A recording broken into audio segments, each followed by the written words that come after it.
Kevin, welcome to the Hubscale Podcast. How are you today? I'm doing great, Nathan. Thank you for having me. Not a problem at all. Just so the audience know, Kevin is the CEO of identity security startup Reveal Security. Has a really interesting position at the moment. So, Kevin, please just give us a bit of an overview of your background, how you got to where you are today. Yeah, like you said, I'm the CEO here at Reveal Security, which is exciting. We're building something really, really special. And before that, I was the CEO at a company called Cybrary. We can talk about that a little, which is really trying to help solve the problem about how people get into the industry, get involved in the industry, and get trained to do the work that's required in the industry from a skill set perspective. And then before that, I was at SecureWorks, which is a large uh, yeah, I think a lot of people refer to it as MSSP provider, but also MDR provider and XDR provider. And prior to that, at Dell Technologies. So you can see the theme here. Most people go from smaller company to bigger, bigger, bigger, bigger. I went from big company to smaller, smaller, smaller, smaller. Yeah. So yeah, that's my background. So, talk to me about the beginning then, because you left Dell as an exec director, right? Obviously, a hundred Mhm. thousand employee business. How did you get up to that spot? Talk to me about the remit you were running there and your time with those guys. Yeah, Dell's an amazing place in terms of being big. I don't know how many employees. Clearly a lot, and yet still very entrepreneurial. I think I credit a lot of that to Michael, himself, being an entrepreneur that started the company and still with the company. I think that's pretty rare, for somebody to go through all those phases of growth, and that sort of sets the culture and the tone for the company.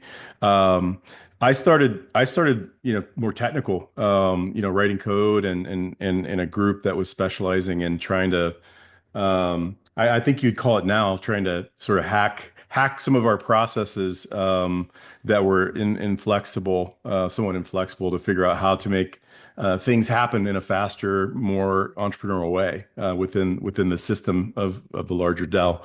And so it was a technical job, writing code, figuring things out. That led me to really realize that uh, while I enjoyed writing code, what I really enjoyed is understanding the problem and thinking about sort of the design of how to solve the problem. At the time, I didn't really know that was kind of product management. I didn't know such a thing, but I learned that actually that was the part that I was probably better at. And there were, I enjoyed all of it, but I really enjoyed that piece of it, and that led me into sort of down a career path of product management roles, ultimately leading, some pretty large product teams there at Dell. And some of my proudest things are having built systems. My last sort of, I don't know, couple years there was in the cloud area, looking at, how to build and solve problems in the cloud, as that was a very emerging time, for cloud computing. And yeah, ended up working with some great people, built some really cool technology. Of course, the technology is only really cool to a company if you can solve a problem, right? And make a market out of it, which we did that too. So it was a really good time there at Dell. Yeah, amazing. And then obviously you moved over to SecureWorks and finished up there as Yeah. COO, right, after eight Yeah. years. Talk to me about the run you had there. Yeah, one of the things that I got to do just kind of by accident, I think, really, at Dell was got put on a team that was looking at some technologies that we were interested in acquiring. And there was a time there where Dell made quite a number of acquisitions in a fairly short time. Um, and one of those was SecureWorks. And so I was on a team that was looking at what we could do in the area, in the space, and what would be a good company to partner with and or acquire. And so my role was working with that team, finding out about the company, learning about the technology, trying to figure out how that technology could be applied within the Dell system. And yeah, so that's how I came to know it. And then I didn't really have any sort of idea about ultimately sort of transitioning my career there. So for I got on the that project, and one of the things that I remember, two things. One is I remember I couldn't believe, I honestly couldn't believe what I was learning about in terms of what was going on in terms of this space, this industry, and it just felt like I was hearing things that were incredible. Like the average person didn't know about what was going on in terms of the hacking and some of the espionage. And I mean, it was like a movie, and it's like, is this real? How come nobody hears about this? And this was before it really got sort of more popular and more publicized. And so that was number one. I just couldn't believe like I was in a novel, and something that was incredible. And then secondly, I remember the people that I met at the company, and not just at SecureWorks, but across the industry. Um, Everybody was so mission driven. Like it was, you would talk to people, and it would be a Friday or something, and they'd be talking about what they were going to work on over the weekend, to solve a problem. And it's like you realize that this wasn't really about work. It was about the mission. It was about people who were really passionate, very curious as well. Understanding how things work, taking things apart. I was always that kind of a way as a kid. So I'd always been in technology space. But really something grabbed me about the cybersecurity space that just was different in terms of what we were dealing with, just being incredible and so meaningful. Like the things that were going on have such consequences. And so your opportunity to really do something that makes a big difference was huge. And then the fact that people were just so passionate about it and mission driven. When I had the opportunity to work on that project and experience that, I remember when the project was done and kind of my work was kind of going back to my old job. Um, I just didn't want to do that. I wanted to stay a part of it. And so managed to find my way to go over to SecureWorks full time and basically at that point leave Dell and go to SecureWorks full time. So that's sort of my story behind that. And I think it's still true. I think those two things about the industry are still true. Although a lot's changed in this time, those are two things I think we can stand on. So you spend 20 years with, should we say, large companies in the tech and security space with thousands of employees. You then transition to become the CEO of Cybery, sub 100 employees. That's a big Yeah. transition in culture, right? I guess, A, why did you join a smaller company having worked in such large companies before relative to Cybery? And B, how was that transition? Yeah. Well, it was great. I mean, why did I do it? There's not one reason. I had always, even in a big company, like I said, it's about the culture and it's about the teamwork. And, a really big company can feel like a really big disconnected company, but it can also feel like a team of teams. And so I was fortunate in that I was in some companies that were bigger, but they didn't necessarily feel like big disconnected groups. It felt like teams of teams, like working towards a common goal. Um, so for me, there was some, even though it was bigger, it was sort of familiar, right? Going to a smaller team. I purposely wanted to do that as well, just from a career perspective. Um, when you're in a big company, there's a lot of systems, right? There's a lot of people. There's a lot of complexity, right? It's just everything's big. And when you're building products and you're taking them to market and you're trying to drive the business forward, um, it can be difficult sometimes to know or to be able to see cause and effect really like right in front of your face. So it's like, okay, I'm gonna do this thing, and then what happens, right? What happened, and can I learn from that and then iterate, really fast? And everybody's probably has been in big companies, maybe have had that effect where you do something and you're not quite sure. what the effect was because the system's so big and seeing those things. So I had always sort of dreamed about, hey, wouldn't it be great to go somewhere where you can, the ecosystem is small enough that you can do something and see an effect right away, and just from a learning and iteration standpoint, especially if you're product oriented, like myself, that's sort of a big draw. And so that was one of the things. Like I want to go to a company where I can really feel like if I like you're flying an airplane or I'm a sailor, so I like to sail. And I remember I learned on big boats. A lot of people learn on little boats and then they go to big boats. I learned on the big boats and then went down to smaller boats and just it was incredible when you push the tiller just a little bit like you feel it, right? In a big boat you don't necessarily feel it until you're in trouble.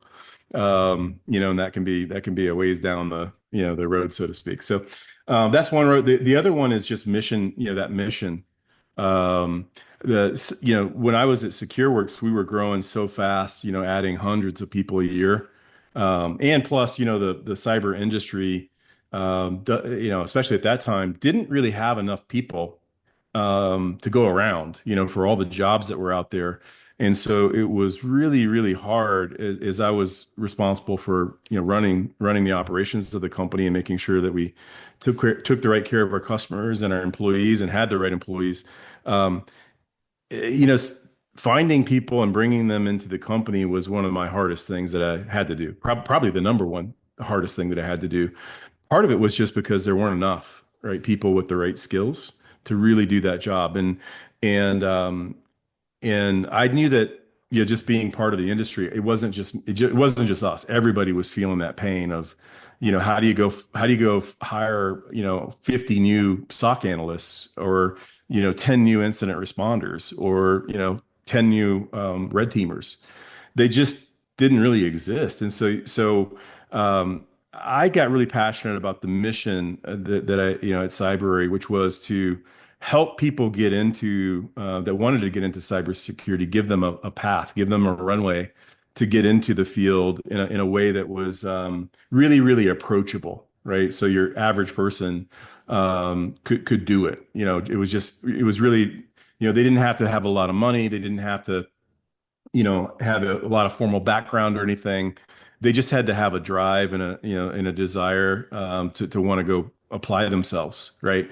And if they did that, they could, make a lot of progress and get one of these jobs that we're talking about. And that to me, it just felt like such a good mission because back in my old days, it was like we couldn't find those people, right? But I knew there were a lot of people that really wanted to get into the field, right? So you had a big need and a lot of people that wanted to get in the field, but something was kind of broke, right? There was a lot of gatekeeping going on, a lot of like, um, just practices that I didn't think were great that were kind of friction in the process. And I wanted to go join that mission, and it just happened to be a smaller company doing it.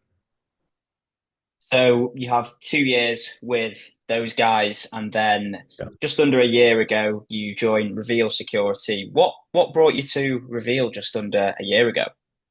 Yeah, well, I had the opportunity to go look, I think it was, yeah, it was the RSA conference. And at that, I'd gone to lots of, security conferences, including that one, which is always good.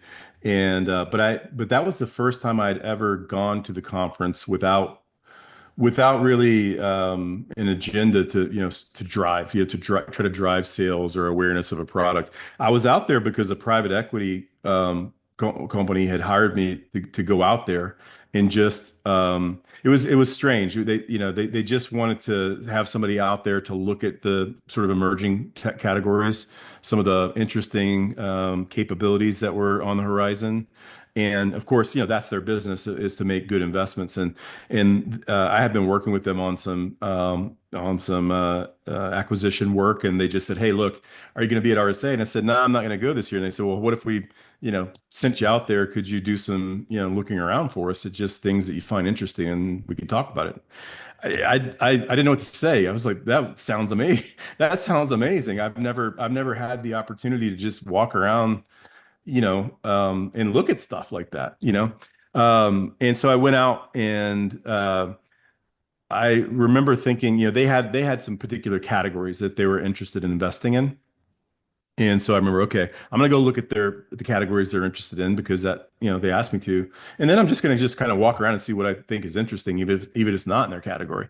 Um, and yeah, I was walking by, something caught my eye. I looked and I just sat there and kind of started reading, a little bit from afar. And then walked over to the booth, and it just happened to be the Reveal booth. I didn't know anything about them, but I thought, okay, I'm seeing something here that's really interesting and different. Um, let me find out a little more about this. And so I found out some more about it, and it just kind of stayed in the back of my mind about like what they were doing, the problem they were solving, and so then when I got back, I just sort of started making inquiries into like, hey, let me learn a little more about this, and it kind of went from there. Learned that who the investors were, and kind of found my way to having conversations with them. RSA is well and truly got right. If you're Yeah, going out yeah, and it finding was. interesting businesses.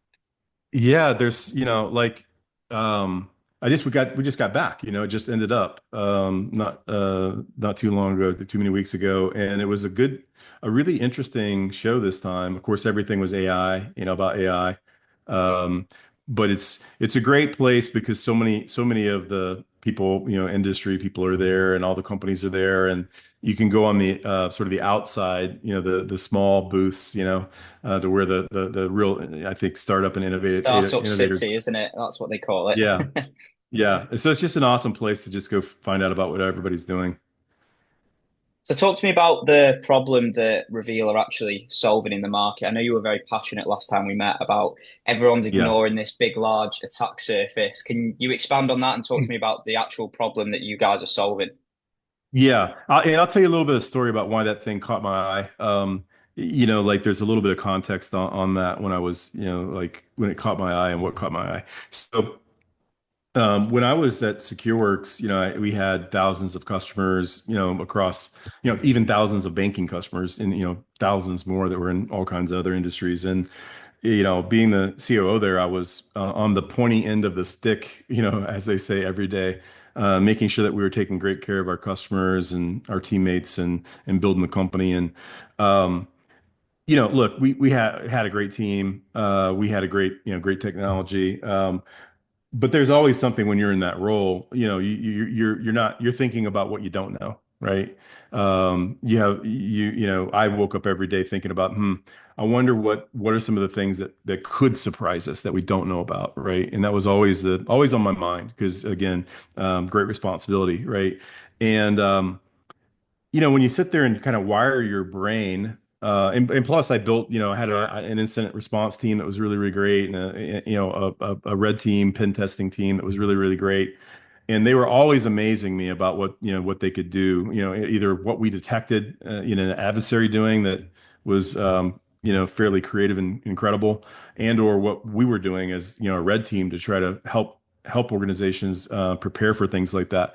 And so when you're kind of your brain is wired like that, so for so many years about like, you start to think about, there's a good chance that an actor might be eluding your security controls. You just haven't seen it. You just haven't been able to find it yet.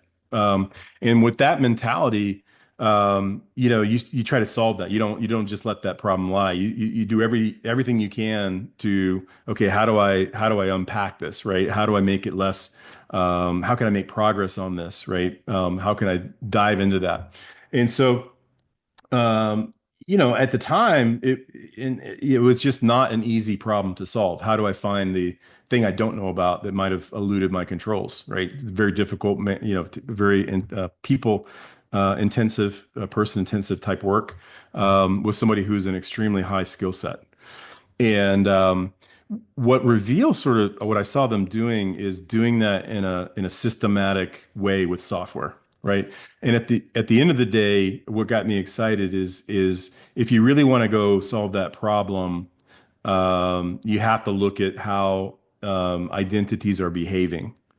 And as I started really thinking about, like, I remember, walking around the show, that floor, looking at what people were saying and how the investments were going, and where the problems seemed to be moving. And one thing was really clear to me. Um, we're already in a very cloud centric, posture, and we're moving into a even more cloud centric posture, if that's possible, but we're going there. And there's a lot of, I'll call kind of the SaaSification, like everybody has so much of their business critical infrastructure and business processes in the cloud, and a lot of that's in SaaS applications that are underpinning. And for me, like, kind of like the way my brain was wired about not really being able to know what I'm missing, and really just always wanting to get after that problem. I just saw, cloud and SaaS as an attack vector that just nobody was really looking at, right? Except for the bad guys.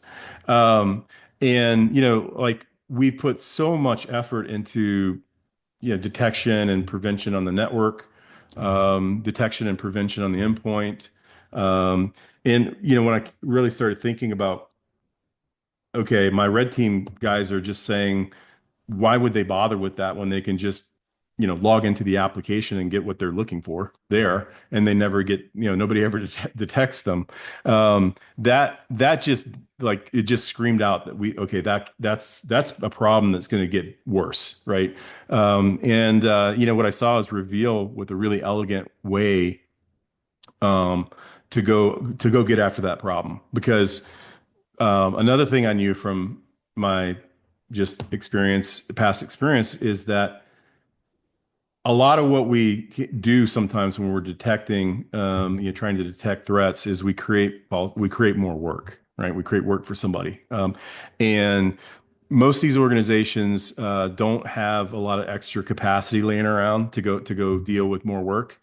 They're generally pretty slammed, and so, like, if there's a whole new attack surface that's emerging that the bad guys are going to start exploiting, um, they're just not, like, these organizations aren't just going to have headcount laying around to go try to make a dent in that problem. And the last thing they need is a lot of false positive type, noise, because they just can't handle it. So, make long story short, that got me, when I saw what Reveal was doing, light bulb went off in my head. Hey, we could actually make a big, big difference for people here on an attack surface that, if they're not feeling the pain right now, they're about to be.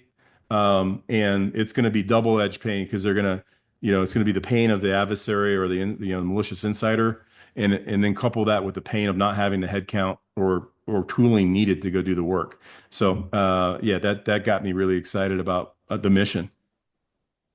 You find a company at RSA that's clearly solving a key issue, you go and join them, you're a couple of quarters in now. What do the next Yeah. 12 months look like for Reveal Security? Yeah, it's, that's a great question. It's, these things are very fluid. The great thing about a small company is you can move super fast, right? So, if you want to get everybody on board, you can probably get everybody on the one call, one call, right? Back in the bigger companies, that might take a while. So yeah, we can move really, really fast, and we have been. And part of that is building out the product set. So, like, really thinking about the problem, the capabilities that we had, already, and then, really building out the next year of roadmap and where we're taking the product. We've got an exciting launch that we're preparing for the Black Hat conference. So, sort of that August timeframe, which will be a 3.0 product for us. So, a whole new version of our product, which we're stoked about. So that's been a lot of it. And then now it's about, like, we know that this problem seems to be growing. We thought it would. I mean, if you look at some of the things that just happened, I think it was this week, like Coinbase, and you look, there's just, you can kind of go to, you can see them now. They're all starting to, get more publicity, and people are starting to see, okay, oh wow, okay, That's not at the, that's somebody logging into the application, right, and taking advantage of credentials. And so that part's good. We need to hire some go-to-market team and build that out. Like any startup would need to do that. So we're about to start that process. We're continuing to look for really great engineering candidates here and there when we run across them. We've got a good team now. We've sort of taken that in the first couple quarters and built out a great team there. But I think that's the major thing, which is how do we now take advantage of, we've got a great product. We got a 3.0 version now coming out that we're very excited about. We just got to make sure everybody knows about it, right? And that knows that if they run into these kinds of problems, that there's something out there that can help them. And for a small company, right, you have to be creative about that, because you don't have all the big marketing budgets that a giant, company would have. Yeah, no, it's interesting in terms of how a small company can make a bit more noise, right? Because as you said, you don't have the same marketing budget as an Octo or a CyberArk, for example. Yeah. What would you say to a go-to-market professional or even an engineer, like you mentioned, who may be considering an offer with a business like Reveal? What would you say is a sell point for someone to come and join your organization, whether that's now or over the next couple of months? Yeah, I think back to the two things I mentioned at the start of this call. So one is the mission, right? It's the mission of what we're doing, and I think this whole area of SaaS and cloud, and what's coming with AI. There's a real opportunity to come in and join a company and be part of that mission of helping customers with an attack surface that's going to be painful for them. And that's sort of number one. Number two is we're a passionate group. Back to the small group of people that are very passionate. We're that, like, we really want to solve this problem. It's important to us. We want to work with people that want to solve the problem. So I think there's a passion and an ability to move fast that a lot of people just love that, right? They love the sort of the empowerment and freedom of being in a startup with a strong mission and a small team, right? So that's what I would say. We have all the stuff that other companies would have in terms of benefits and pay. I mean, that's going to be sort of the normal stuff. But I think people are going to join us because of their passion and the mission. And then I would say that maybe there's somebody out there like me a long time ago who's like, you know what? I just kind of have this desire to go to a small company where I can like put my hands on something and really drive it and see something, see the result of my from my efforts very quick, right? And so yeah, those are the things that'll draw people, I think, to Reveal Security. Mm-hmm. Amazing. Really look forward to seeing what you guys are going to accomplish over the next 12 months and beyond. Thanks for joining, Kevin. It's been awesome. We'll have to do it again soon. Yeah, let's do it again, Nathan. Thanks for inviting me to the podcast. Awesome. Take care.